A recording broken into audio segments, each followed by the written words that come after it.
Hey there, hope everyone's day is going well. I'm your host, Michael Taverbow, and welcome to a 12-2 segment.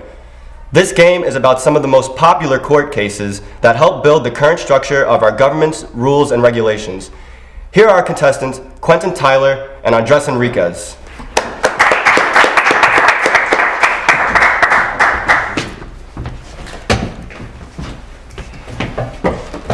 Nice to meet you both. Can you please tell me a little bit about yourself? Yeah, well, I'm basically a human textbook. I kind of live inside of history itself, so I'm pretty much the coolest nerd you'll meet, and I'm holding a record for knowing Supreme Court cases, so I'm hoping to keep this by defeating Quentin Tyler. And you, Quentin Tyler? I guess I know some stuff, but most importantly, for the female viewers out there, add me on Tinder. Okay then, so let's get started here. So our first question today is, which court case ruled that it is unconstitutional for state officials to compose an official school prayer and encourage its recitation in public schools? Andres? That would be Engel v. Vattel, and the amendment that was violated there would be the First Amendment, which would be freedom of religion, because they were kind of forcing people to say the Our Father, I believe, and you simply can't force people that don't want to do that. Okay, give it up for the human textbook.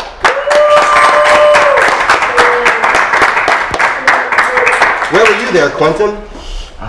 Guess I was lost in the days. Okay, let's go on to the next question then. Which court case established a woman's legal right to an abortion? Quentin? That would be Roe v. Wade, and it secured our Fourth Amendment rights to the right of privacy. That is correct.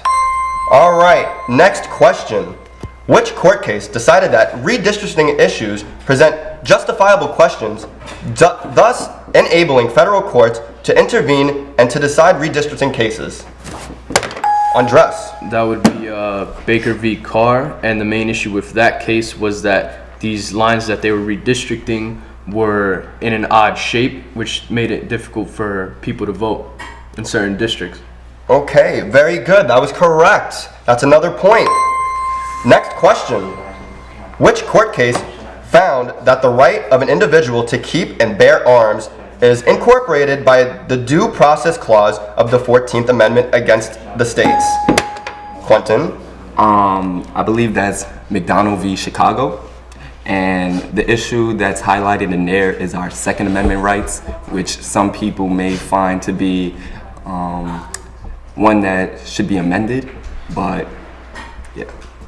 Okay.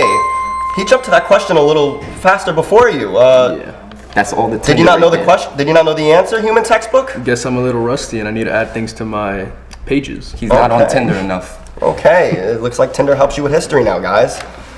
Next question. Which court case held that Congress exceeded its power under the Commerce Clause of the United States Constitution?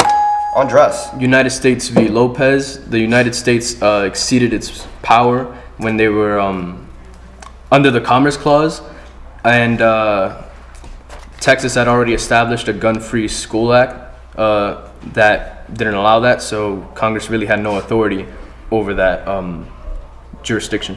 Okay, that is correct. And let me ask you, where'd you learn all this information from? Do you really want to know? I don't think I want to know now. All right, next question. Which court case established the principle of judicial review?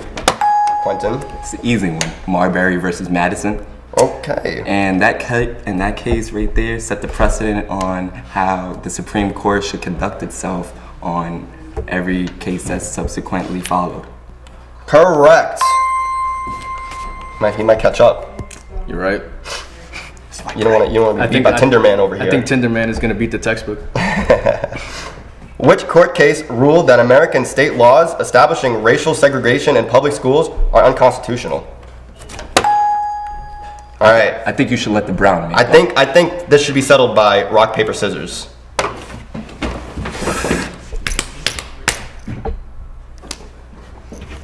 So, Quentin, what is the answer? That is the case of Brown versus Board of Education in Topeka, Kansas.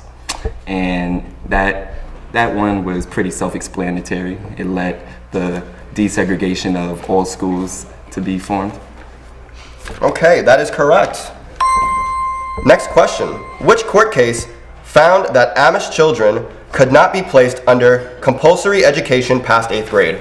Andres. That would be Wisconsin v. Yoder, and that case basically established that children don't have to go to school after a certain age and grade. That would be the 8th grade, so they're not required by law to attend high school. That is correct. Next question. Which court case ruled that states are required under the 6th Amendment of the United States Constitution to provide an attorney to defendants in criminal cases who are unable to afford their own attorneys? Andres. That would be Gideon versus Wainwright in 1963. And before Gideon versus Wainwright, you were only able to get an attorney if you committed a capital offense. Now, it doesn't matter if you committed a capital offense or not. You will be given an attorney by the court if you cannot afford one. That is correct. Looks like our winner today is the human textbook. I'm pretty sure that would have been everyone's guess. I don't think Tinderman was going to come too Tinderman far. gave No it a shot, offense. No None offense. taken, none taken. We continue swiping right and hope for the best. Okay, would you like to add anything? That I will be adding Tinderman later tonight. Okay, so let's take a moment to give our contestants a round of applause.